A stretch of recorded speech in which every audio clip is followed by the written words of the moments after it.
Ce podcast est présenté par Mise au jeu.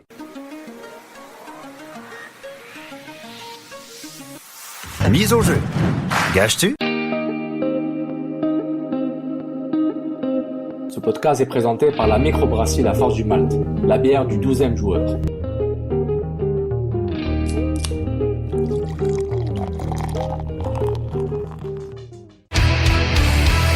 Peu importe c'est où, peu importe où ça se joue. MLS, Ligue des champions, Euro, Mondial. On en parle tout le temps. Dit comme ça fait vraiment bien, mais en vérité, on parle surtout de l'Impact. Cannes Football Club, les pionniers du podcast soccer. C'est la référence soccer à Montréal. Tout simplement, les meilleurs. C'est le Cannes Football Club. La poutine du soccer. Bonjour tout le monde et bienvenue à un nouvel épisode du Couscous Piri sur la plateforme podcast soccer du Cannes Football Club, Cannes Football Club Plus. Bienvenue au meilleur réseau podcast au pays, je le dis tout de suite. On est bienvenue en cette édition du 3 septembre 2018. Sofiane avec vous et comme d'habitude mon compère dans ce Couscous Piri, #CCPP, Monsieur Nilton George. Salut Nilton. Oh là, comment ça va? Toi et Saphir, ça va? Alhamdulillah, Inch'Allah, tout va bien, la baraka. Inch'Allah. Et voilà. Non, on va bien. Le comité jeune se porte très bien. L'équipe nationale se rassemble pour un match de qualification pour la CAN 2019 face à la Gambie sous la houlette du nouveau sélectionneur Jamel Belmadi, un joueur que j'ai beaucoup suivi quand j'étais plus jeune. C'est vrai? Il va falloir que tu me mettes un peu au fait là, de la sélection algérienne. Tu sais, Madjer, oui, je le connaissais, mais là j'ai moins de repères, là, contrairement à toi. Là.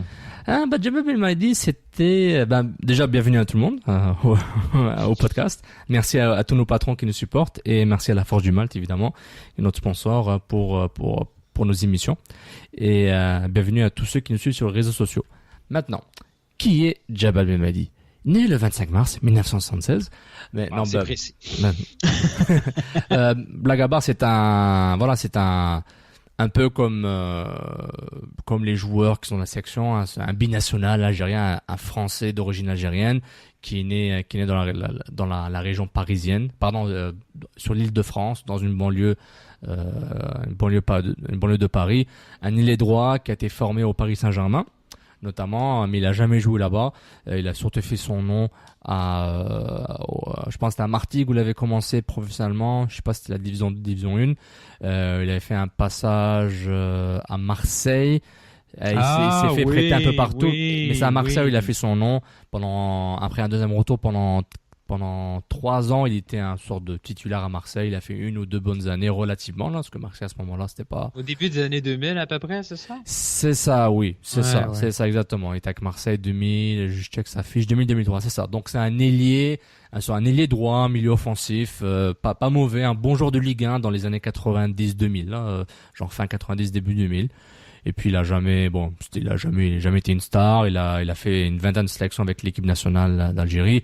Il aurait été parfait à l'Impact de Montréal. Ah oui, il aurait été complètement parfait là. Il est au milieu, juste devant Taider et Piet, Silva à droite, Piatti à gauche. Voilà. Et Amari Croix devant. Donc ça aurait été c'est parfait. Incroyable. Je viens de voir là sa date de naissance. Même lui, je suis plus vieux que lui. C'est triste.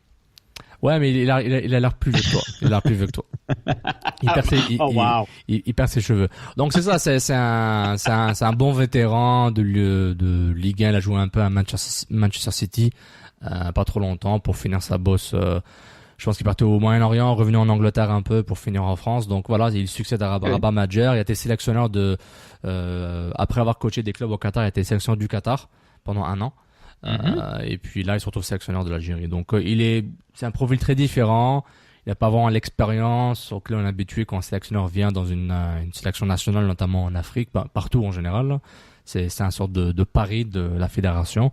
Puis quand on a suivi le dossier, c'est que Jamel Belmadi était en théorie le plan F ou H de la fédération algérienne. Ils avaient des contacts avec d'autres sélectionneurs étrangers, internationaux, puis c'était pas le choix numéro 1. Et c'était peut-être une bonne chose, que là, il aura l'air vraiment l'air bien si l'équipe joue bien.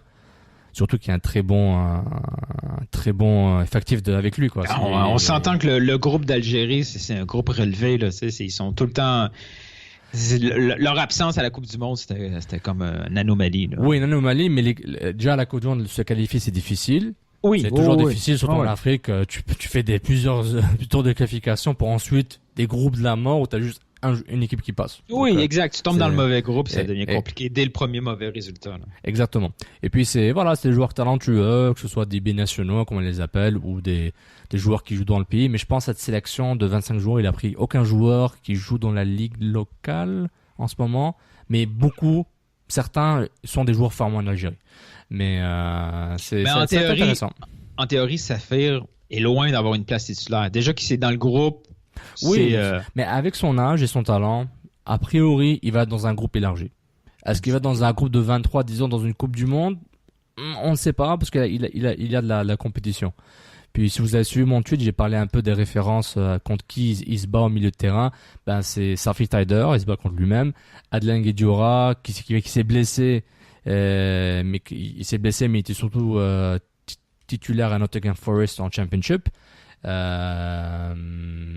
Mehdi Abid, milieu de terrain de Dijon, que je pense qu'il s'est blessé au dernier match, et Nabil Bentaleb qui est à Schalke 0-0 qui est plus jeune aussi, qui est plus jeune aussi, un gaucher.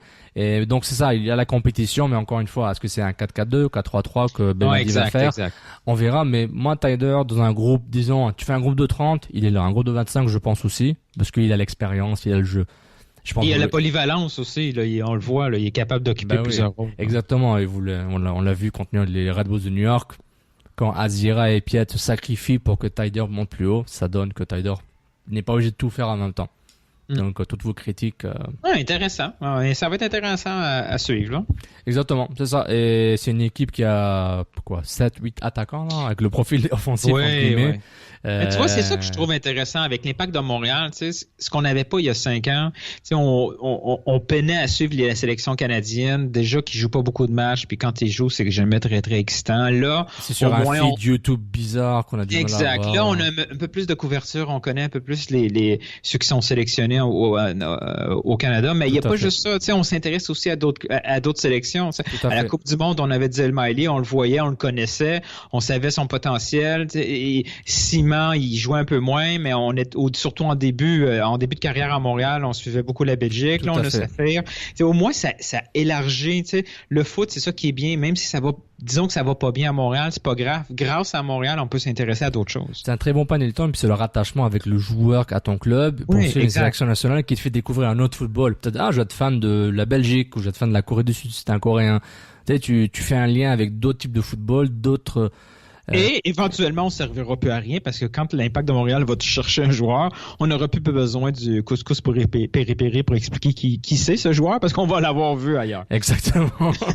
Tranquillement, on prépare notre départ. Notre pré-retraite, elle est déjà là. Donc, on va être obsolète dans pas longtemps. Donc, merci tout le monde d'écouter les podcasts du Cannes Football Club. Donc, vous êtes au couscous péripéri. On va parler de la victoire de l'Impact 3-0 face au Red Bulls de New York, au Stade Saputo. L'Impact est chaud, l'Impact joue bien, le Stade Saputo était en fuego. Donc on va commencer tout de suite avec ce qui s'est passé au match. Donc 3-0, un but de Rod Fanny à la 30e minute sur corner. Bakary Sagna à la 38e aussi sur un corner, une déviation. Je sais pas si c'était un centre ou un corner, mais c'est une déviation de Raitala qui dévie le ballon de la tête vers le deuxième poteau. Il l'a remis au deuxième poteau. Il l'a remis, c'est ça, déviation, excuse-moi. Il a remis la balle d'une tête au deuxième poteau, l'excellent Raitala pour Sagna qui fait le finishing fatality move sur le gardien Luis Robles des Red Bulls et Piatti dans les arrêts de jeu à la 90e plus 3 ou 4 il finit les Red Bulls 3-0 sur un très beau but de l'Argentin. Donc voilà, un gros match de l'Impact de Montréal. Juste rapidement, l'alignement partant pour du contexte du côté de Red Bulls, un 4-2-3-1, Robles dans les buts, Lawrence, Long, Escobar, Ladd en défense, Davies, Rajowski au milieu de terrain, Royer, Gamara, Etienne en soutien de Wright Phillips, Bush, Sagna, Fanny, Raitala, Lovitz pour l'hexagone montréalais en défense, Azira, Piet, Taider au milieu de terrain, Silva, Amarikwa, Piatti devant. Donc ça met un peu en contexte le match. Donc Shackleton, T'étais pas physiquement au stade cette soirée-là. Non. Mais je t'avoue, là, dès le coup d'envoi, même si le but est arrivé à la 30e minute, l'ambiance au Stade Saputo. Ouais, c'est ce que tout le monde dit. Il y avait un air de série. Tu sais, le fameux match de barrage contre Toronto, là, le 3-0. Je sentais cette énergie qui commençait. Donc, ceux qui étaient présents, c'était les hardcore, c'est ceux qui comprennent l'importance du match, sont pas juste en colonie de vacances. Exactement. Les spectateurs qui étaient là, c'était la base. C'est ça que tu es en train de dire. Il y avait un gros engagement. Tant mieux. Un grand engagement, c'était intéressant. Puis juste un petit bémol que toi tu remarques, que je t'ai fait remarquer qu'on a vu un match une fois ensemble ou 2 fois cette année. Mm-hmm. Disons 2 fois pour du fake news, on va dire 2 fois. Quelque chose qui me dérange un peu, ok, un petit aparté avant de rentrer dans les évaluations. Les ultras d'un côté, puis de l'autre côté le groupe 1642. Ouais. Les deux, de façon individuelle, font un travail excellent. On est d'accord. Mm-hmm. Chacun met l'ambiance à sa façon, avec sa propre culture et identité. On est d'accord. Mm-hmm. Linton, tu ne stresses pas là. Non, j'ai hâte de voir. Je crée pas une guerre nucléaire, mais il se peut. C'est juste qu'un truc que je trouve un peu. Au moins, on n'est pas live. Si tu dis une connerie, on peut couper. Ouais, mais j'ai vraiment ça pas le temps. Ça arrive jamais. J'ai pas le temps de faire du editing aussi complexe. Moi, c'est début, fin. Donc voilà. Donc, d'un côté des ultras, le côté des 1642. C'est juste que pendant le match, la désynchronisation des chants entre les deux, que je pense pas qu'il y ait une communication entre les deux groupes, mais quand les ultras commençaient un chant qui est plus général pour le stade, mais après le 1642 font un autre chant, donc moi j'écoute ça, c'est un peu cacophonique et vice versa. Quand les 1642 commencent un certain chant, les ultras font autre chose. En tout cas, moi je connais pas la relation des groupes, je connais rien en être un ultra ou même être un supporter qui fait des chants et qui participe. Tu sais, moi j'étais avec toi, tu m'as vu, moi je suis assis, je suis comme ça, hein, je vais pas chanter tout le temps. Toi et moi, on est vieux. Exactement, on est vieux et grincheux, mais surtout grincheux. Et je trouvais ça un peu vraiment, ça m'emmerdait là. Je trouve que c'est vraiment un peu la zizanie à mes oreilles. C'était la cacophonie. Je trouvais d'un côté ils chantaient IMPACT là, les ultras, puis ça se rendait sur ils chantaient autre chose là. Donc je trouvais qu'il y avait un conflit. C'est peut-être normal dans un stade. Moi, j'ai pas vu des matchs en Europe là live là, donc j'ai aucune idée de comment est l'ambiance dans un stade là où je suis. Je parle pas à la télé, dans un stade. Donc c'est un peu mon bémol. Ouais, mais je pense que c'est mon gelard d'un foin, sans que je le sache. Mais tant que ça reste à ce niveau-là, c'est bien. Moi, ce que je trouve malaisant, je vais dire, en tant que spectateur neutre, c'est quand je vois qu'il y a une partie du stade qui est revendicateur puis que l'autre est en train de fêter le match et de fêter la gloire de l'Impact. Là, je trouve ça malaisant. Mais tu sais, peut-être c'est le fait aussi, tu sais, toi et moi, on se retrouve en plein partie centrale du stade, puis là, on voit aussi, tu sais, peut-être que quand t'es plus d'un côté, que t'es du côté du 1642, puis qu'ils sont en train de faire un certain type de chanson. Et c'est peut-être normal. Si les ultras, ils font leur truc de leur côté, tu t'en rends pas compte non plus. Voilà, c'est plus ou moins grave. Peut-être qu'il n'y a pas de conflit, justement. C'est pourquoi j'ai dit, j'ai mis un bémol, c'est peut-être là où je suis. Mais on s'entend qu'on se retrouve, puis c'est pas négatif, là, ce que je veux dire. On se retrouve avec vraiment deux pôles opposés, pas juste physiquement, mais au niveau philosophie aussi. Ouais. Moi, je trouve ça très, très intéressant de voir ça, des comportements totalement différents, puis c'est probablement pour ça aussi qu'il existe ces deux groupes-là. Tout à fait. Il y a une culture, il y a une façon aussi de vivre le foot totalement différente d'un côté et de l'autre, et c'est bien parce que peu importe où tu te situes, tu peux te retrouver. Et il n'y a pas de conflit entre les deux. Là. C'est pas ça du tout que je suis en train de dire. Là. Mais ils sont positionnés dans une façon de faire. Puis tant mieux. Mais ça arrive de temps en temps. Quand c'est un match hyper chaud, quand il y a un résultat qui est aussi hyper intéressant, le stade va réagir à l'unisson. Là. Exactement. Mais peut-être que ça manque un peu plus de... Juste une fois de temps en temps. D'interaction, ouais. Peut-être une fois par mi-temps, 2 fois par mi-temps, une fois par mi-temps. Mais faites une synchronisation. Faites ce que vous voulez. En fait, m'écoutez pas. Je parle tout seul. Donc ceux qui veulent juste entendre ce que je dis, entendez-moi. Si vous voulez écouter et réagir, faites-le. Mais Ultra et 1642... décider d'un chant, chacun alterner les chants entre vous deux. Toi tu chantes le mien, moi je chante le tien, mais on le fait ensemble, une fois par mi-temps. Voilà. Moi je suis lancé l'idée. T'es édiateur. Voilà. Moi je suis un secrétaire de l'ONU. Je veux la paix, je veux une égalité. Mais bon, t'entends l'égalité, c'est pas une bonne chose. Bon, Je viens de donner mon gérard d'enfant pour l'évaluation de ce match. Donc, Saputo d'or, votre meilleur joueur, Tropoutin, votre pire joueur, et gérard d'enfant, le moment qui vous a marqué. Ben, pour moi, mon gérard d'enfant, c'est la cacophonie entre les Ultras et 1642, d'où je suis assis, où chacun chante des chants différents. Donc, moi, ça me rendait confus. Nilton, pour toi, ton Saputo d'or, s'il te plaît.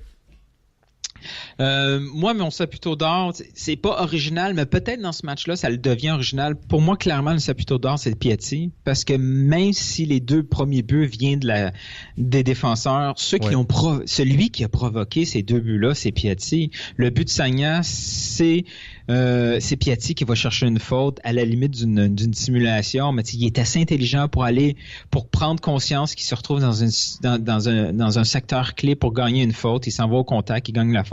Même chose pour le premier but de Fanny, on le voit là, surtout à la reprise télévisée. Il fait la petite touche pendant que l'autre il fait un tacle glissé. Il fait tout simplement une petite touche pour éviter. Dans le fond, il ne concède pas une remise en touche, il essaie jusqu'à la dernière minute, jusqu'à la dernière seconde de garder le ballon. Grâce à ça, on obtient un corner. Encore là, on marque un but là-dessus. Et en plus du but refusé, il y a son dernier but. Piatti, à Montréal cette saison, c'est un joueur totalement différent du Piatti à l'extérieur. Ça va peut-être devenir un enjeu si jamais on fait les playoffs à titre de 5e ou de 6e équipe classée.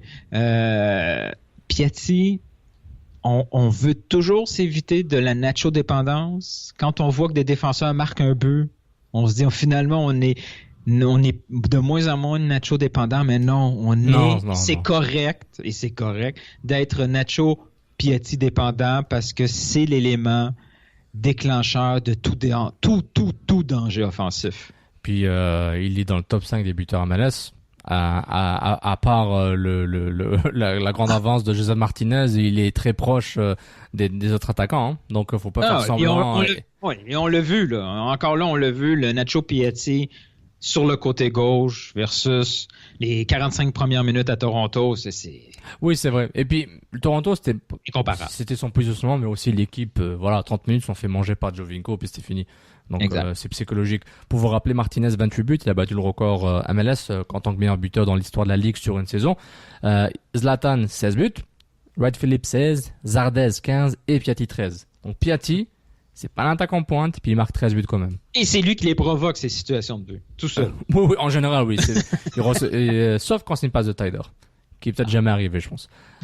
on va vérifier ça. On va vérifier. Donc c'est ça, oui. Piatti, moi, Piatti le mérite là, mais je vais choisir quelqu'un d'autre. Je vais prendre Sagna. Je pense qu'il a fait un gros match en termes de volume. Il a fait vraiment le box to box latéral, quoi. Il a fait son travail. Il était. C'est belle métaphore. Hein. T'as aimé? Oui, c'est bon. J'aime ça. Tu me surprends encore. C'est le succès, c'est le secret de notre couple. Ah, quel couple, Un couple qui est disponible les dimanches pour faire des émissions sur des ondes hertziennes. Le message est passé, mais Sagna, je trouve qu'il a fait un gros match en dehors du but là, c'est super. Mais en termes de son impact, que défensivement, comme il s'est jamais fait avoir. Et encore une fois, c'est l'effet du Stade Saputo. À la maison, comme pour beaucoup de clubs, t'es bien chez toi. À l'extérieur, c'est plus difficile. C'est pas le Real, c'est pas le Barça, c'est pas Atlanta entre guillemets sur certains matchs pour dire que tu vas dominer tout le temps, ou le TFC de l'an dernier. Quand t'es chez toi, t'es bien, à l'extérieur, t'es moins bien. Mais donc ça fait du bien pour le moral. C'est bon pour le moral. Du côté du Tropoutin, monsieur Georges. C'est difficile, hein? Ça gagne. Tout va bien. Tu sais, au départ, quand je regardais le match, Silva me décevait, mais à mesure que le match avançait, tu sais, oui, il y a pas c'est pas un match parfait de Silva, mais il compense tellement avec beaucoup de points positifs que tu peux pas lui donner un trou de poutine à Silva, là. Par défaut, je vais être obligé de lui donner à Quincy Américois parce que, bon, il fait le boulot au minimum, mais ça reste que c'est un avant-centre, lui aussi. Qui sert à rien offensivement. T'sais. On a beau dire c'est beau, il gagne, c'est un beau point d'appui, il bouscule les adversaires, il fait des courses, mais je veux dire un avant-centre qui fait juste ça, c'est pas utile. Il faut d'autres situations. Puis s'il faut en choisir un dans le 11, on s'entend là, il y a personne d'autre qui a moins bien fait que l'Américois. Oui, dans le 11 partant, oui. Ouais. Ça c'est sûr, c'est le moins bon, donc ouais, c'est le trop petit du match. Je te rejoins sur cette définition-là. Mais moi, je donnerais à personne parce que, justement, ce qu'il fait comme son jeu de haut but, comme point d'appui, il l'a très bien fait.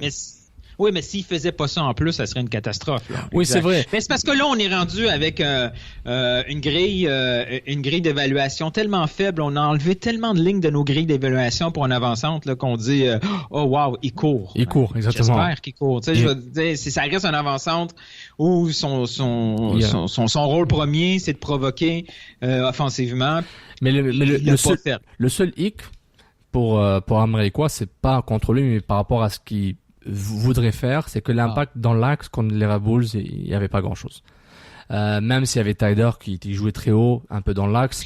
Ouais. Les Red éventuellement, Bulls, ce qui va être intéressant à faire là, quand on va s'ennuyer, disons, si on veut faire un CCPP dans la saison morte, c'est de deviner, disons, quel serait pas nécessairement le nom, mais le profil le plus intéressant comme avançante dans cette équipe-là. Ouais. Parce que c'est quoi qui marcherait si l'effectif bouge pas en ce moment? Quel attaquant on pourrait rajouter pour que ça fitte bien? Oui, on peut donner un nom pour donner une idée de profil sans nécessairement dire qu'il vient, mais clairement, c'est pas n'importe quel attaquant qui pourrait bien fonctionner. Tu sais, si je regarde la façon qu'on fonctionne, mettons aujourd'hui avec Azira ou Kroliki comme autre milieu central, je suis pas convaincu qu'un Divayo serait si efficace que ça dans cette équipe-là. Non, je suis d'accord avec toi parce que un meilleur attaquant va obliger ses coéquipiers à mieux jouer, à faire la passe au bon moment, plus rapidement, sans perdre de temps, mais il faut que tu aies des joueurs qui puissent le faire. Si t'es pas capable d'exécuter, c'est ça. Donc ça, c'est hypothétique, mais c'est intéressant de faire ce débat durant la saison morte. J'avoue que c'est un bon point, Nilton. Mais Américois, je trouve un peu dur, mais par rapport à notre grille, et par rapport à Tropoutine, c'est le, voilà quoi, je vois pas pire là, donc, mais voilà. Tu peux dire Matteo, parce que c'est le 12e qui est rentré, puis il a été encore plus mauvais que l'autre. Donc on mettra un Mancuso, allez hop, c'est décidé. Et pour toi, est-ce que t'as un Gilard d'Info de ton côté? Pas vraiment. J'étais pas au match, mais non, pas vraiment. Parfait. Je me suis censuré juste à temps. Excellent. J'apprends. Excellent. Du côté du public, Jonathan Varin, son Saputo d'or, @jvarin25, Saputo d'or Fanny, quel match, Tropoutine, Silva, malgré ses 2 passes et son bon match. Gélard d'Infoin, l'arbitre qui riait de Piatti quand il contestait une faute sur laquelle le joueur avait très clairement plongé, et aussi pour 0 carton. Sofiane Tahir, Atsouf92, Saputo d'or, la paire Fanny Raitala. Tropoutine, la défense de New York Red Bulls. Gilard d'Infoin, Américois en mode animal. Ouais, ça c'était marrant là quand il s'est mis accroupi à 4 pattes pour mettre du pressing sur un joueur des Red Bulls. Ok. C'était marrant. Champion du monde, Lyon-Son 169, Saputo d'or, le duo étoile français de l'IMFC. Tropoutine, le Red Bull qui avait plus d'aile. Chapeau, bien joué. Gilard d'Infoin, Tyder et les buts ouverts ou les poteaux. Ouais, sur ce but-là, Tyder et les buts ouverts, c'est pas bien. Il faut que ce soit difficile, sinon il marque pas. C'est mon excuse pour lui. Non, c'était vraiment nul, là. Moi, ça me dérange quand il marque pas un but simple, mais, qu'est-ce que vous voulez, et voilà. Au moins, il est là. Au moins, il est dans la surface. Voilà. On se console. Je me console comme on se console comme on peut. Mais ce qu'il a fait, c'était nul, là, mais, c'était très décevant. François Turcotte, que je salue, François Turcotte 10, qui m'a dit un grand bonjour au stade. Salut François. C'était aussi un plaisir de t'avoir croisé à l'entrée sud, l'entrée Saphir Tyder. Saputo d'or, Piet, le nouveau Ironman IMFC et à l'ensemble de l'équipe. Tropoutine, les 4 arbitres pour l'ensemble du match. Gilard d'Infoin, le VAR, jamais d'explication. Très bon point. L'explication du VAR, il faut que la MLS commence à expliquer au public ce qui est arrivé le plus rapidement possible. Donc il fait référence la première version du 3-0 du but de Piatti qui a été refusé pour hors-jeu. Je pense que c'est une frappe de Tyder qui a touché le poteau, je pense, qui avait engendré ça. Et puis il participait avec son frère. On l'a jamais su exactement. Est-ce que c'est la présence d'Américois devant le gardien qui moi, je pensais que c'était ça, mais on le sait pas. Peut-être les pro referees, l'association des arbitres en Amérique du Nord, du moins ceux qui régissent la MLS et la USL, vont peut-être diffuser quelque chose sur leur site web. Dommage pour Piatti qui avait célébré le 3-0, le but du 3-0 qui a été refusé ensuite avec son frère qui était au stade à ce moment-là. Donc merci tout le monde de participer avec les hashtags. Un gros merci aussi par exemple à Ama Lorimier, Tiche Tournesol, Danny Bouchard, Neosk, Anthony Bellil, Jtop07, Machi Bouzouk, Benoît Normand, JM Côté et tous les autres qui participent. Merci beaucoup à tout le monde. Vous êtes vraiment des dizaines. Je peux pas vous compter, mais je vois peut-être au moins 20, 30, 40 interactions faciles depuis la diffusion du tweet pour faire évaluer. Donc merci beaucoup de nous suivre. La meilleure façon de nous suivre, c'est Twitter Cannes Foot Club, Facebook Cannes Football Club et pour les podcasts sur vos plateformes de podcasts préférées, Cannes Football Club Plus. Bon, Joao, San Joao Jorge. Bonjour. Joao. Maintenant, okay. On va parler des questions du public. Je pensais que tu voulais parler de la grande victoire de Santa Clara en première division portugaise. Non? On peut faire ça aussi. Est-ce qu'ils ont joué contre Braga? Ils ont joué contre Braga? Non, ils ont reçu Boavista. Ah, Boavista. Ah, c'est une belle ville, Boavista. C'est Porto? Oui, je veux dire, c'est la banlieue, pardon. C'est un grand ancien club. Bref, en tout cas, genre, mais faut que je trouve quelqu'un pour faire un podcast portugais et l'écouter, parce que je suis pas tant que ça expert de foot portugais. C'est ça, mais Boavista, c'est la banlieue de Porto. Ou c'est un quartier? J'aurais juré que c'était une banlieue. C'est une bonne question, là, je vais avoir l'air fou. C'est correct. Moi, je sais juste que c'était toujours le 4e club, là. À l'époque, quand j'entendais mon père écouter le foot sur le shortwave, il y avait toujours le 4e Boavista qui a été un des seuls dans les 20-30 dernières années à être champion Portugal, en dehors des 3 gros. Oui, c'est vrai. C'est vrai. Il y avait Petit, tu te souviens de... Oui, Petit, le milieu de terrain. Ouais, qui jouait là, etc. Ouais. Bref. Mais j'avais vu une photo de Boavista. Je suis pas sûr si c'était un quartier ou c'était une banlieue ou c'était juste une rue à Porto qui s'appelait Boavista. Tu me suis trompé. Il va falloir éventuellement que j'aille faire un voyage là-bas pour tout vous expliquer ça. T'as pas le choix. T'as pas le choix. On passe aux questions? S'il vous plaît. D'accord. Louis-Philippe Rouleau nous demande comment passe-t-on de son pire match à Toronto pratiquement à son meilleur de l'année? Bah, vas-y, si tu veux commencer, Nilton, moi. Mais probablement, c'était pas nécessairement notre pire match à Toronto. Ça a été, on l'a expliqué lors du dernier podcast, là, ça a été comme circonstanciel. On a affronté un joueur qui a été en réussite totale, qui est Giovinco, et ça s'est fait en 20-30 minutes, c'est tout. C'était pas une indication de la forme de l'Impact de Montréal à ce moment-là. Je sais pas si tu es d'accord avec moi, là. Non, je suis d'accord. Ça, je te rejoins à 1000%. Puis on peut aussi ajouter le fait que les attentes par rapport à cette rivalité étaient tellement hautes que après 30 minutes, on s'est dit, c'est bon, tu peux éteindre la télé, c'est fini. Et malgré ça, l'Impact aurait pu faire 3-3 facilement en plus. Donc, mais ce qui est bien, c'est samedi contre New York, ils ont obtenu, selon moi, un résultat pratiquement inespéré, là. Les Red Bulls ont commencé la saison avec une fiche de 3-3 parce que comme Toronto, ils étaient pris dans la CONCACAF, ils devaient gérer l'effectif. Mais depuis ce début de saison, ils avaient quoi? 3 défaites, c'est tout? Dans 20 matchs? C'était une équipe qui roulait vraiment à fond. C'est une machine. C'est une machine qui... Exact. Et ils avaient préparé ce match-là à Montréal en reposant des éléments clés, dont Wright Phillips et Kaku. Donc, avant que ce match-là débute, et même pendant que le match a débuté les premières minutes, on a vu la différence entre les deux clubs. La grosse différence avec Toronto, c'est que pendant ce match-là, pendant qu'on subissait puis qu'on avait un genre de taux de possession à 65%, 35% en notre défaveur, c'est le bloc défensif a fait en sorte que même si on subissait, on était assez à l'aise, mais il y avait rien de dangereux qui se faisait du côté de New York. Il y a pratiquement aucune passe qui traversait la surface de réparation. On a été patient. Contrairement à l'habitude de New York, ça c'est peut-être à cause de la fatigue. Tu sais, oui, on a le cliché que New York, c'est beaucoup de pressing. Mais moi, quand j'ai vu le match en différé, j'ai porté attention à ça. Puis du pressing, il n'y en a pas eu tant que ça. Non, il n'y a pas beaucoup. Et en plus, l'Impact jouait très bas au début. Ils jouaient assez bas. Et puis, honnêtement, ils ont pu profiter plus. Dès qu'ils ont marqué le premier but, la copie a arrêté. Je pense que ça a ouvert les valves. Ça a ouvert les vannes. Puis les Red Bulls n'ont jamais su réagir par rapport à leur talent. Puis même s'il manquait quelques joueurs. Mais ça ne change pas que l'Impact jouait assez bas. Donc, ils voulaient vraiment pas laisser d'espace.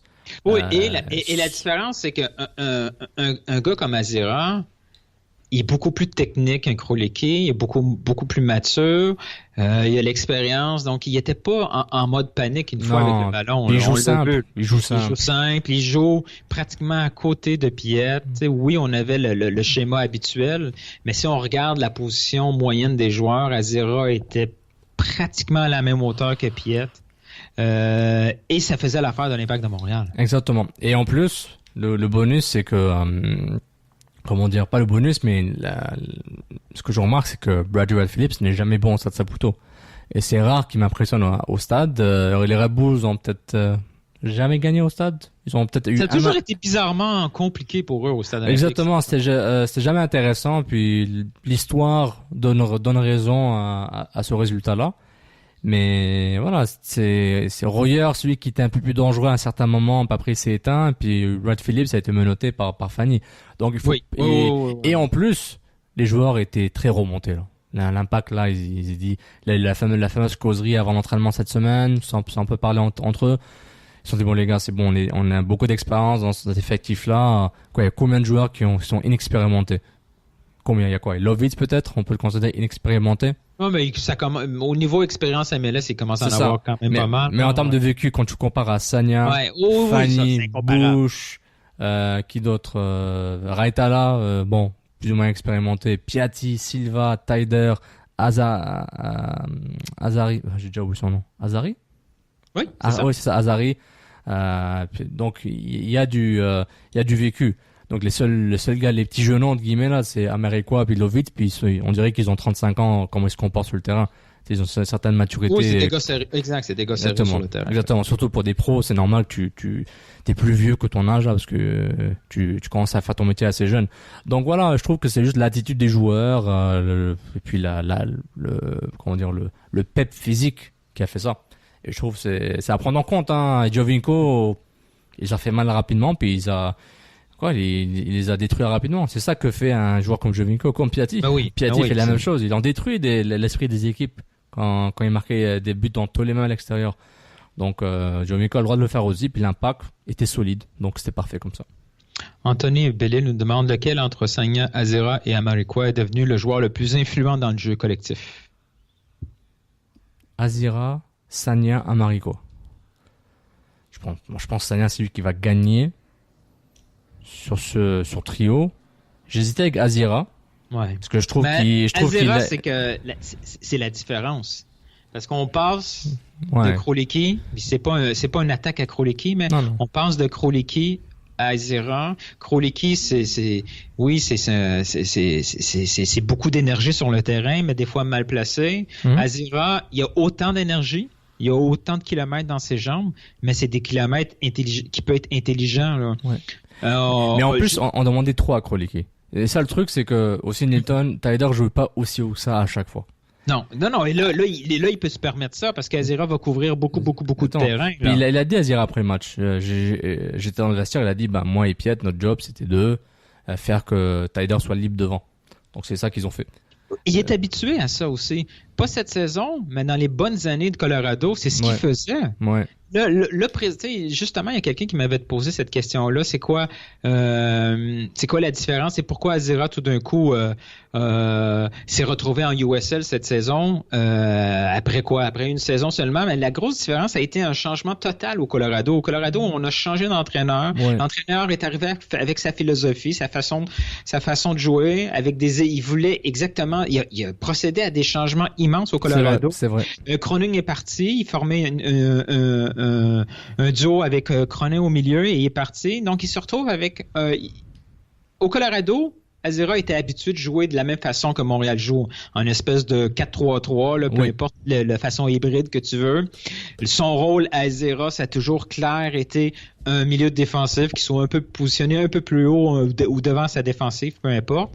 Ça a été ça, mais là, il s'est retrouvé au Colorado avec un 3-5-2 où les milieux centraux ont un rôle un peu plus double. Donc, c'est sûr qu'il sort un peu de l'équation, on lui demande d'autres choses. Mais là, il s'en vient à Montréal dans un rôle où il est habitué, où il se sent à l'aise. Et Rémi Garde, c'est ça présentement ce qu'il a besoin. Oui, il aurait besoin plutôt d'un milieu offensif, mais il est pragmatique. Il sait que cette saison, c'est pas cette saison qui va régler la situation. Donc, il se dit, je vais être assez à l'aise de laisser un peu l'espace libre à Safir pour produire ce qu'il peut produire. Et Azira va couvrir derrière avec Piatti. Donc, tu sais, oui, Sagna, c'est un gros plus. On s'entend. Mais par rapport au collectif, je te rejoins qu'Azira, surtout parce que lui et Piet, ils étaient là pour que Tyler puisse aller jouer plus haut. Donc, pour le collectif, ça répond à la question d'Anthony. Oui, Azira, pour le collectif, est plus important. Sagna ramène quelque chose de plus qu'un Duval ou qu'un Petrasso ou qu'un Raitala qui joue à droite. Donc, il a ramené quelque chose de plus. Mais Azira, on a vu l'impact sur le collectif rapidement parce que Sagna, c'est un joueur de classe internationale. Là, c'est pas un ballon d'or, là, mais c'est un grand joueur. Tu fais pas des sélections de l'équipe de France, Man City, Arsenal, juste par erreur. C'est pas parce que t'es nul. Mais ce qui est bien avec Sagna, c'est qu'il s'insère de façon naturelle Exactement. Dans la défensive de Montréal. Il se retrouve à côté de Fanny. C'est parfait pour lui. Il peut communiquer avec soit Diallo, soit avec Camacho. Il va s'insérer parfaitement. Ça devrait être assez facile. Là. Je sais pas si t'as vu que le clip à Camille Nicolas Martineau, lui le français, c'était pas sa première langue qu'il est arrivé au Québec. Là. Il voulait parler anglais. Oui, lui il est complètement étonné par le contexte francophone en Amérique du Nord. Donc là, le fait de parler français assez occupé, c'est peut-être pas un critère numéro 1. Il était habitué à parler italien et à parler anglais. Oui, exact. Mais il est à l'aise avec ces joueurs-là. Il est à l'aise avec Fanny et ainsi de suite. Là. C'est vrai. Puis surtout, c'est tous des vétérans, là. Même Raitala, là, en termes de vécu, c'est un vétéran. Camacho aussi, c'est un jeune vétéran, mais je pense qu'on a un débat qui arrive entre Raitala et Camacho, mais moi, je pense qu'Azira, pour le collectif, on a vu l'impact direct pour le jeu vers l'avant de l'impact. Du moins, à la maison. On verra à l'extérieur.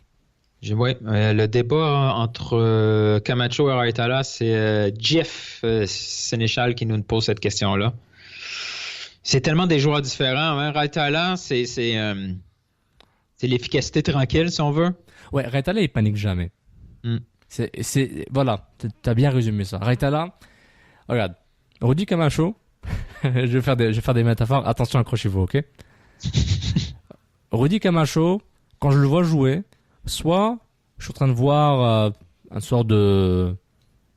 film, comme je suis en train de voir je trouve pas de film de référence en ce moment, je vois un film relax où il est en contrôle et tout, où ça se passe bien. Il va avoir l'offensive, donc je vois un côté Spartan en lui là, boum. Et de temps en temps, j'ai l'impression que je vois un film de Vinnie Jones ou de l'écossais là, ou l'anglais qui joue The Mechanic. Tu sais, le chauve là en train de se battre. J'ai l'impression qu'il est partout. Mais Camacho va apporter un élément supplémentaire. C'est la relance. Mais c'est pas nécessaire à tous les matchs non plus. Moi, la différence entre Raitala et Camacho, c'est la relance. Maintenant, pour revenir à ma comparaison boiteuse qui a mal marché, si Camacho est un mélange de deux sortes de films, action offensive d'un côté et un peu Kosa bordélique parce que il fait des erreurs, il a l'Arlan sur le but de Jovinko, mais qui n'a pas l'Arlan contre Jovinko? Alors que Raitala, quand je le vois jouer, je sais pas si t'as déjà vu le film de Luc Besson, la Grande Bleue, le Grand Bleu. Oh. Je sais pas, t'as déjà vu Le Grand Bleu?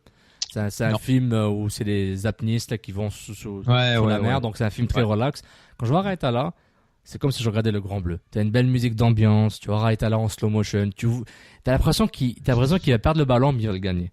T'as l'impression qu'il est en retard mais il rattrape son joueur. T'as l'impression il est tout le temps au bon moment. Il me fait beaucoup rappeler à Fanny dans son style très relax. Tu vois Fanny comment il est il panique jamais. Donc Raitala n'a l'air de jamais paniquer. Je ne dis pas que Camacho panique, malgré mes comparaisons boiteuses à des films que j'ai même pas. Non, mais c'est la prise de risque. La prise de risque est différente. Oui, la prise de risque est différente. En termes de la relance, Camacho a l'air d'être beaucoup plus confortable à relancer rapidement vers l'avant. Il monte beaucoup plus. Raitala n'aime pas trop monter quand il est en défense centrale. Il préfère laisser ça à Fanny ou décaler à Lovitz ou même directement à Sagna.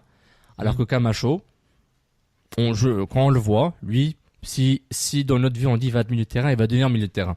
Tu vois, on voit qu'il a l'envie d'aller vers l'avant. Mais l'équipe a investi en Camacho. Donc, éventuellement, le choix, ça va être Camacho, même parce qu'ils veulent avoir cette complémentarité entre un défenseur central, comme tu dis, un peu plus relayeur, qui va distribuer des ballons, qui va pas seulement laisser ce travail-là à Piet. Qui est pas capable nécessairement de le faire. Tu sais, Camacho va te donner cet élément-là. C'est pour ça qu'il est là aussi. Là. C'est vrai. Donc, si Camacho n'est pas blessé, ça devrait être là. Mais moi, j'ai une préférence à Raitala. C'est son style. J'aime son style. Il a l'air. Non, mais on le voit que Rémi Garde, dès qu'il y a un petit doute avec Camacho, c'est fini. Là. C'est Raitala qui Exactement. est là. Et je trouve que c'est un beau joueur. Quand je le vois, il a l'air d'être. Il m'inspire le calme et il m'inspire la confiance. Je dis pas qu'il est parfait. Je dis pas qu'il va faire 3 erreurs en demi-finale de conférence. Il n'y en a pas qui arrive. Mais ce que je dis, il m'amène de l'assurance quand je le vois jouer. Je sais exactement ce que Raitala peut me donner. Mais vraiment, les paramètres de risque de Raitala sont minimisés. Donc, évidemment, si les collectifs flanchent, il va flancher aussi. Ça, c'est normal, mais je trouve qu'il est bien. Donc, désolé encore pour mes références de films. Là, je me réécoute là, ce que j'ai dit avant, puis c'est n'importe quoi. Donc, tu feras un editing là-dessus, tu changeras les titres. Jeff nous demande aussi des victoires contre DC, Philadelphie et New England seront suffisantes pour abolir le néo-playoff.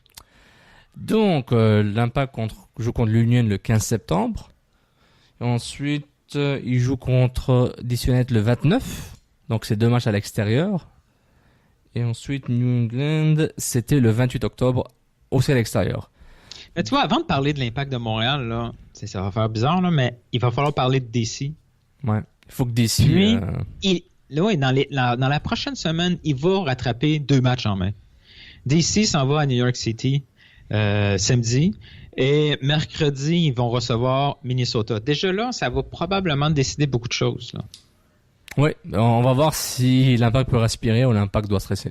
Exactement. Assez rapidement. Exactement. Tu sais, le match à Philadelphie, oui, Philadelphie, dans notre tête, on a peut-être la fausse impression que c'est prenable. Mais Philadelphie, là, ils sont hyper solides. Là. J'essaie de voir rapidement c'est à quand remonte leur dernière défaite. Là. Je crois que c'est assez loin, merci. Philadelphie, ils ont perdu 2 matchs en à peu près 10 matchs. Là. Ça sera pas si évident que ça. Là. Oui, l'effectif de Philadelphie, ça fait pas rêver, mais ils sont hyper efficaces. Si on est capable. Leur dernière défaite, c'est 3-0 contre les Timbers à Portland. Exact. Au mois d'août, au 4 août, donc ça fait déjà 1 mois. Puis sinon, ils gagnent assez régulièrement. Là. Ils ont 2 victoires, 2 défaites, 3 victoires, 1 défaite. Donc, C'est sûr que si on est capable d'aller chercher cette victoire-là à Philadelphie, ce qui est bien, c'est pas seulement ceux qui nous courent après, c'est que tout d'un coup, cette 5e position peut être aussi accessible. Oui, mais peut être la 5e accessible. position est pas nécessaire. Être 5e ou 6e, ça change pas grand-chose dans la mesure où on sait pas contre qui on va se retrouver et dans la mesure où de toute façon c'est un match barrage à l'étranger. Exactement. Et surtout, si t'es parce que les 2 premiers ont un bail ou juste le premier qui a un bail? C'est les 2 premiers. Donc, soit tu joues contre New York City FC ou Columbus.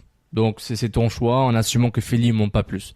Donc, mais c'est vrai, et je te rejoins, Nilton, et en plus, c'est que l'Impact n'a pas besoin de viser la 6e ou la 5e. L'Impact a besoin d'espérer que DC United se casse la gueule contre New York City durant le bye week. Donc, toute la Ligue va voir ce match-là. C'est le seul match de la Ligue, je pense, à ce moment-là. Exact. Et ensuite, et espérer que New England aussi flanche un peu au retour de la trêve internationale. Et si les 2 flanchent avec leur match en main, tu te dis l'Impact, on va quand même gagner notre match, faire un match à la fois, il n'y a pas de problème, mais on peut respirer un peu mieux. Ça change pas que au Decision Day, l'Impact va être impliqué, positivement ou négativement, ça c'est sûr, et ça va être un peu fou. Mais DC United, moi je me dis comment ils jouent, puis l'effet Rooney, est-ce qu'ils sont arrêtables? Je me demande. Mais ça fait beaucoup de matchs consécutifs pour eux. Là, je sais qu'ils perdent Arriola pendant la trêve. Je sais pas s'ils perdent d'autres joueurs. En ce moment, il y a juste Arriola que j'ai vu. Donc, c'est pas si mal. Là. T'imagines l'inverse, si Montréal avait des matchs en main et qu'ils perdaient Piet, Taider, Raitala, là, ça aurait été des matchs assez compliqués à gagner. Donc, au moins, ça fut une bonne décision de l'Impact de Montréal de prendre ces journées-là off dans la trêve internationale. Ouais. Mais au moins, on se retrouve pas dans une situation où do or die, là, la victoire de ce week-end, combiné au match nul de New England, combiné à la défaite de Toronto qui annule pratiquement la victoire de Toronto sur Montréal. On récupère tout de suite les 3 points 7 jours plus tard. Oui, si Atlanta avait pu aller chercher un petit match nul à DC, là, ça aurait été un week-end parfait. C'est pas le cas, mais on est encore bien positionné. Je sais que toi, tu avais annoncé un no playoff. On a tout ce qu'il faut en main pour les faire, ces playoffs-là. Non, c'est vrai. Je l'avais annoncé sur 690. On m'a reposé la question quand il y a 2 semaines. Sur 690, on l'avait posé. Puis est-ce que c'est au 99 aussi, qu'on me l'a redemandé récemment? En tout cas, j'ai réitéré que malgré les bons résultats, qu'ils feront pas les séries. Donc ça, je l'avais dit, je reste avec ça. Parce que j'y croyais pas, là. J'y crois pas du tout à que l'équipe joue assez bien pour rattraper le retard, même après la bonne séquence, mais aussi j'ai surestimé Toronto. C'est pas grave, je les aime bien, j'aime leurs joueurs. Donc, pas tout seul à l'avoir fait. Donc j'ai surestimé Toronto, je dis Toronto va rattraper l'impact, puis l'impact va être éliminé. C'est pas grave, ça me dérange pas d'avoir tort, mais bon, ça arrive. Ludwig Philippe nous demande la vraie question, est-ce que Safir Taider restera à Montréal vraiment longtemps? Regarde, c'est un prêt de 2 ans. C'est vrai, c'est un prêt, hein? C'est un prêt de 2 ans, il appartient à Bologne. Donc si Bologne a besoin de lui, ils vont le reprendre, je ne pense pas. Non, je pense pas que c'est le cas. C'est sûr qu'il va faire une saison. Maintenant, est-ce qu'il va faire une deuxième? Je ne sais pas. Je pense que oui. Il n'y a pas de raison qu'il n'y ait pas cette situation. Il a une famille, des jeunes enfants. Je pense qu'il a envie de se déménager à chaque 2 jours. Il commence à s'y plaire aussi beaucoup plus. Là, si on y avait posé la question au mois de mai, probablement qu'il n'aurait pas répondu pour être poli. Exactement. Aujourd'hui, je pense pas qu'il trouve que c'est un mauvais choix de carrière. Mais il faut pas oublier son parcours comme le parcours de beaucoup d'autres joueurs. Il a quitté chez lui jeune. Là. Il partait à Bologne à 17 ans, 18 ans, je pense. Ouais. Donc lui, partir et prendre ses bagages et aller ailleurs, c'est pas quelque chose de nouveau pour lui. Même s'il y a une famille. Tu sais, les enfants s'agrandissent, une famille s'installe. Tu sais, les clubs te payent le déménagement, ils te gèrent tout. Ouais, niveau émotionnel et psychologique, c'est peut-être dur, hein, le déplacement familial, etc. Il retrouve la sélection algérienne. Qu'est-ce qu'il demande de plus?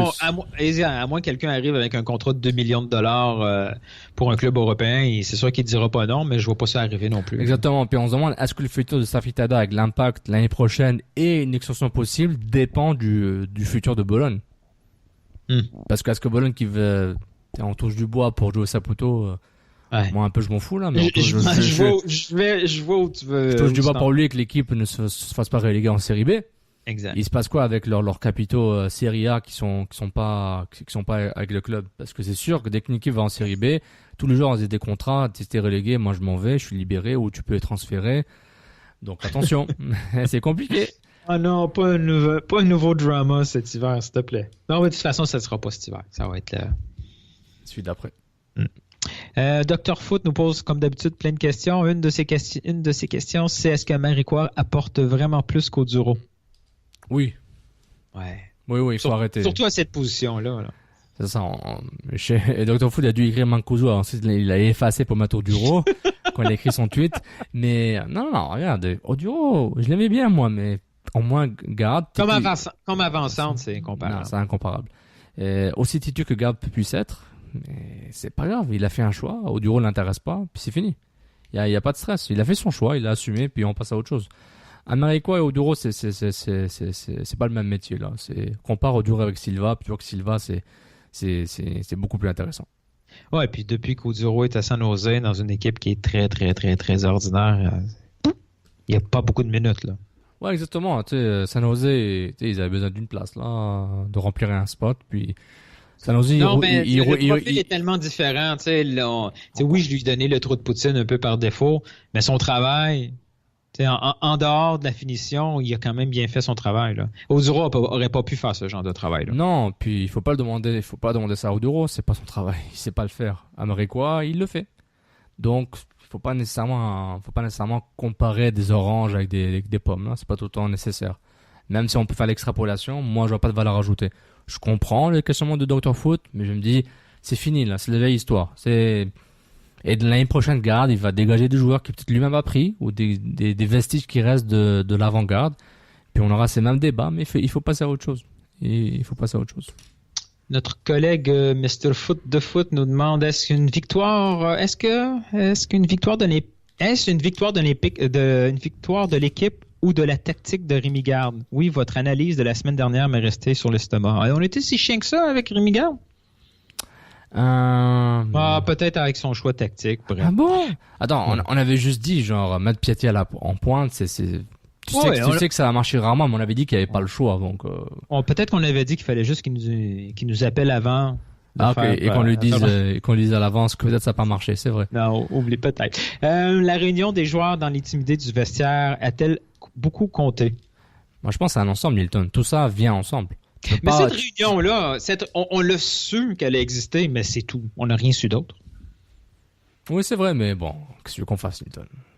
On va pas hacker les murs de l'Impact puis avoir des micros puis tout entendre.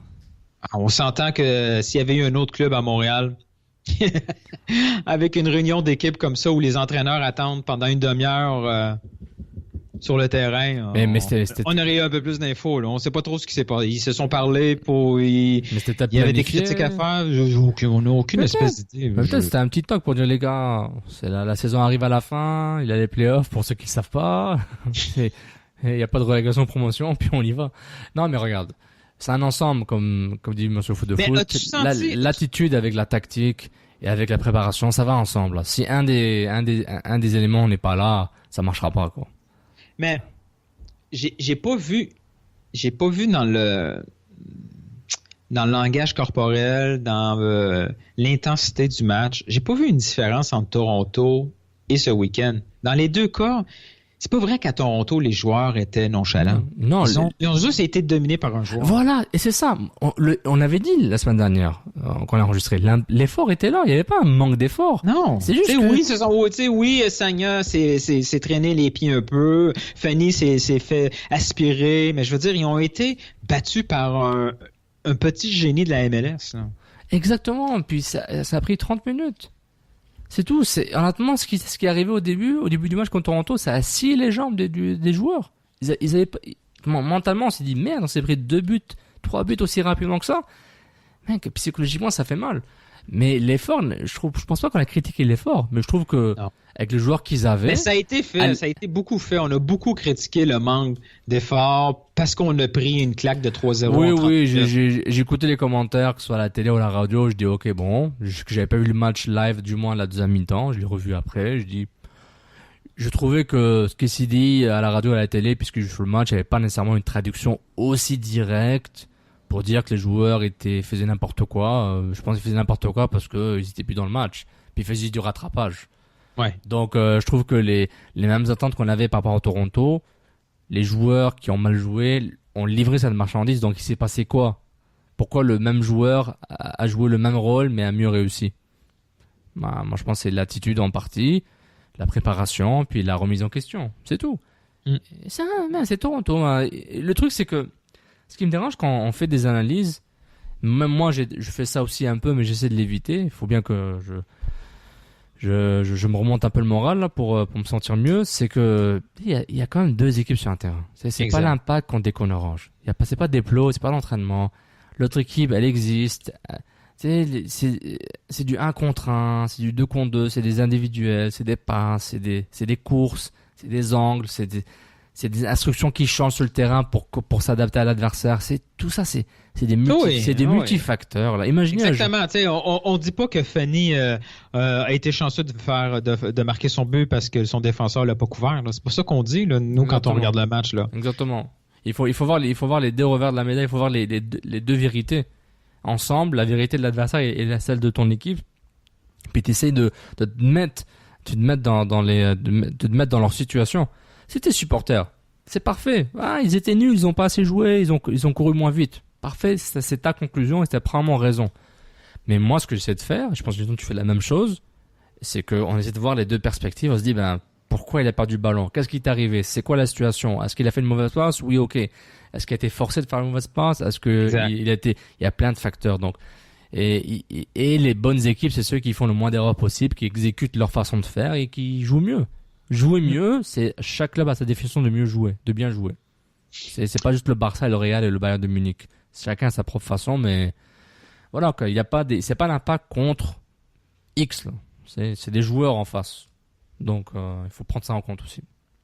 Matteo Marquez nous demande est-ce que la performance de Fanny hier soir, samedi soir, confirme sa présence en 2019 comme défenseur central ou Rémi Garde voudra compter sur un effectif un peu plus jeune avec Diallo, Camacho et Fischer? Je sais pas ce que tu en penses, Milton. J'ai du mal de voir Garde ne pas renouveler Fanny. Impossible. Je sais que moi, en début de saison, j'avais dit que la présence de Fanny avec le salaire qui commandait et ses pépins physiques, c'était peut-être pas une bonne idée. Et visiblement, j'ai l'air complètement fou aujourd'hui parce que Fanny est capable maintenant d'aligner des minutes. Non, tout à fait. Non, mais ce que tu aurais dû faire, Milton, c'est ne rien dire. Et quand tout arrive, tu aurais dit « Ah, je vous l'avais dit ». Je préfère l'inverse. Okay. Non, mais Fanny, on l'a toujours dit. Fanny sur le terrain a le potentiel d'être un des meilleurs défenseurs centraux de la MLS. Facilement. L'enjeu principal et ce qui explique aussi sa présence en MLS avec l'Impact de Montréal, c'est sa condition physique, c'est sa capacité d'aligner des minutes comme ça. Exactement. Et c'est par rapport à des blessures de répétition, des blessures Exact. Et c'est à ce moment-là que la présence d'un Diallo avec Camacho ainsi que Fanny a du sens. Parce qu'on peut décider quand utiliser nos défenseurs centraux. Tout à fait. Avoir une rotation dans une équipe, c'est pas du luxe, c'est logique. Tout à fait. C'est comme ça que tu construis une équipe qui gagne. On n'a jamais été habitué à l'Impact de Montréal. À chaque fois qu'on entendait des rumeurs à gauche, à droite d'un joueur, on comprenait pas pourquoi on disait ce nom-là parce qu'on avait X à cette position, on avait Y à telle position. Finalement, il jouera pas. Non. Il faut toujours avoir un joueur sur le banc capable de faire aussi bien, voire mieux, potentiellement. Mm-hmm. Donc, ce trio-là, qui est le trio de Diallo, Camacho et Fanny, est logique pour 2019, surtout avec... Et en plus, on le voit, Camacho, c'est lui présentement qui est le point d'interrogation au niveau physique. Il y a toujours un petit pépin. Toujours. Et Diallo va rester un pépin. Ses blessures, c'est pas des blessures anodines. Là. Il peut retomber à tout moment. Exactement. Et par rapport à l'historique qu'il a, oui, il faut faire attention avec ça. Camacho, c'est 14 matchs. C'est 14 matchs. Déjà, Camacho, il est jamais rentré en tant que remplaçant. C'est rare pour un défenseur central. C'est rare qu'un défenseur central rentre comme remplaçant. 14 matchs, 14 titularisations. Donc, pour un joueur qui est là depuis le mois disons qu'il est disponible depuis le mois d'avril, entre guillemets, avril. C'est pas beaucoup. Non.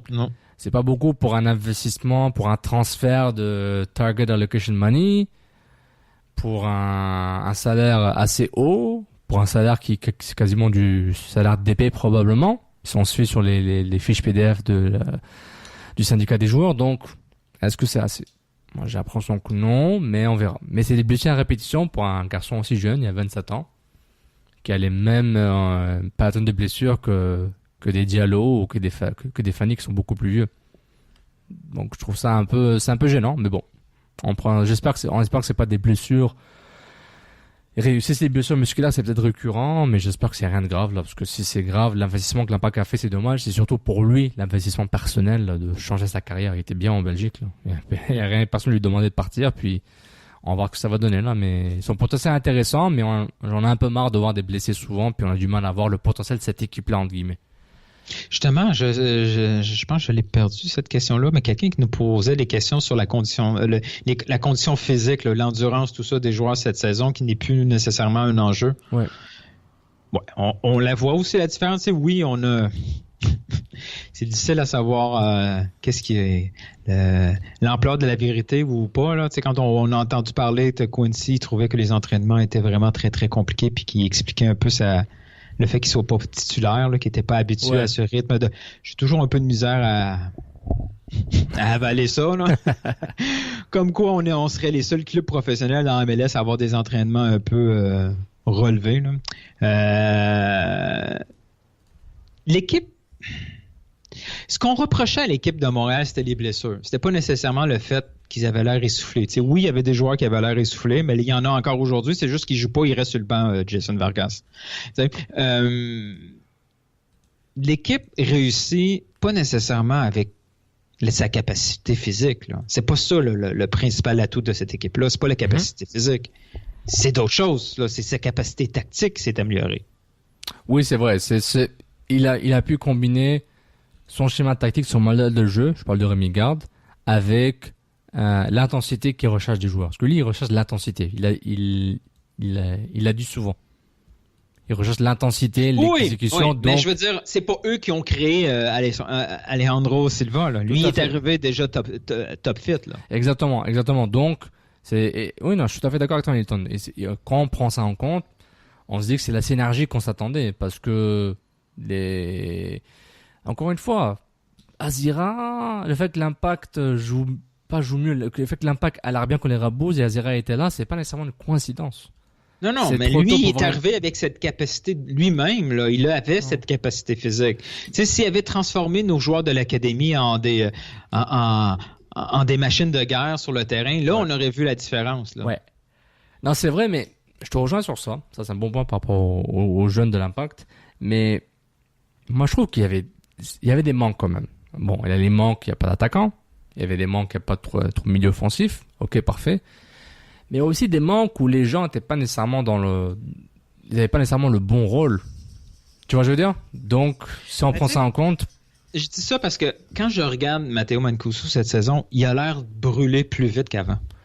Est-ce que c'est le poids de l'âge ou c'est le fardeau des entraînements? Ça peut aller dans les deux sens. C'est peut-être les entraînements. C'est un joueur qui est assez en forme, mais j'ai l'impression que c'est peut-être plus la confiance qui est plus là. Hein. Mais c'est difficile. On parle à travers nos chapeaux parce qu'on n'a pas de données là-dessus. Là. Ben exactement, on spécule, donc on se dit, tout ce qu'on fait, c'est qu'on se base sur des impressions, les nôtres, et celles que les gens ont, donc ils posent des questions, donc on spécule. Mais à la fin, honnêtement, il y a certains joueurs qu'on s'entendait à beaucoup plus, puis je trouve, on le voit, quoi. Piatti a tout le temps été en forme, il n'a jamais été un problème. Silva, on connaissait ce qu'il pouvait faire, mais il a pas très bien joué. Puis même contre Toronto, Garde a dit, j'aurais pas dû peut-être le faire sortir si tôt que ça, mais j'étais pas content avec lui. Donc finalement, on n'avait pas tort, hein? On est tellement bon, Puis les gens, et puis Machibuzo qui nous félicite, là, Honnêtement, là, il dit, Nilton, entre moi et toi, ok? Il y a juste moi et toi. Tu sais, entre nous, là, et des amis qui nous écoutent. Quelques-uns. On est bon quand même. Hein? Ouais, on est divertissant. Ok, t'es tellement. Au moins. On est divertissant. Ouais. Ethnique. Gratuit. Comique, gratuit. Quoi d'autre? Surtout gratuit. Mais normalement, ces impressions, c'est difficile de faire une opinion sur une impression. Ouais. Mais ce qui est important de prendre en compte, c'est que tout ça, c'est des niveaux. C'est comme un gâteau, t'as différents niveaux, différents levels. Ouais, mais moi, ce que je déplore, des fois, c'est l'effet de mode. Tu comprends ce que je veux dire? Vas-y, explique. On nous a tellement vendu en début de saison, ce staff, puis c'est pas négatif, là, mais tu sais, on a tellement répété, conditionnement physique. Là, tout d'un coup, si on a du succès, on va attacher ça, on va faire une cause à effet, là, trop facile. T'sais, c'est à cause du conditionnement physique. Mais genre, tu sais, puis là, si j'analyse ça, puis conditionnement physique, pas tant que ça, parce que il y a des joueurs qui étaient pas en forme avant, qui le sont pas plus. J'ai pas vu de transformation incroyable chez aucun joueur. Tu sais, quand Vargas est arrivé, on disait que peut-être que justement ça, c'est un aspect à améliorer. Ça s'est pas amélioré. Il y a d'autres joueurs comme, tu sais, Matteo, il est pas devenu, il a pas rajeuni de 5 ans. Ça a été l'inverse. Mais ceux qui vont bien physiquement allaient déjà bien. Il y avait déjà une propension à avoir du bon physique. Par exemple, Piatti, il est tout le temps top shape. Mais Duval est brûlé après 20 minutes. Petrasso, son corps a lâché. Jusqu'à quel point? Ouais, mais c'est tellement individuel. Chacun son propre vie, sa propre musculature. Honnêtement, c'est tellement différent. Là. Mais là, on voit que c'est une caractéristique importante dans les acquisitions de Montréal. Silva est arrivé, c'est une machine de guerre sur le terrain. Ouais, c'est de l'impact physique, là. Il arrête pas, puis il met la pression, puis il met le pied. C'est aussi l'attitude. Hein. Azira a toujours été connu pour au moins avoir cette capacité physique. Exactement. Et on voit que c'est un critère de choix. Les prochaines acquisitions de Montréal, quand ils vont avoir le loisir de choisir, ça va faire partie un des checklists. C'est pourquoi on voit comme un gars comme un Mariquois, même s'il se blesse tout le temps, quand on le voit sur le terrain, il est sec. Dans sa façon de jouer, il met le pied, il s'impose. Mancuso, il va faire un bon joueur de rotation et de profondeur. Exactement. Mancuso, on le voyait pas. Tu sais, Vargas, c'est Casper, le Friendly Ghost, Vargas. Il met pas le pied, il dribble pas. On a un pari là-dessus, toi et moi. Hein? J'avais dit quoi, Vargas? Ah ouais, Vargas va revenir, ouais. Ouf. Ouais, c'est ça. Quel pari nul que j'ai fait. Ouf. Mais c'est pas grave. Comme celui de Balou va avoir une meilleure carrière que Piatti. Ouf. Oui, ça aussi, tu me l'as dit. Non, ouais. J'ai encore 10 ans pour Balou, c'est bon. Je sais même pas s'il ferait l'équipe canadienne présentement. Oh, je pense que oui. Avec tous les jeunes, ça aussi, ça pourrait faire... on pourrait parler de à son poste, il n'y a pas Junior Hoylett, donc peut-être que c'est difficile. Mais regarde, honnêtement, parler de fitness, tout ça, moi j'y connais rien. Tout ce que je sais, je vois c'est qui les moteurs de cette équipe-là. Même s'il est blessé, c'est Fanny. Taider, Piat, c'est les moteurs. Piatti, c'est un moteur. Ça bouge jamais, ça. Et Silva aussi. Donc on voit qui pousse l'équipe vers l'avant et t'ajoutes des pièces intéressantes. Et aussi avec le mode de jeu de garde dont on avait parlé avant. Ça fait le travail. C'est tout. Ça, tout s'encadre. C'est un rouage qui travaille bien, qui va ensemble. Tu mets un peu d'huile pour que ça, qui est pas trop de rouille. Puis tu peux juste faire ça. Et encore une fois, ces joueurs-là, ils jouent contre d'autres joueurs sur le terrain.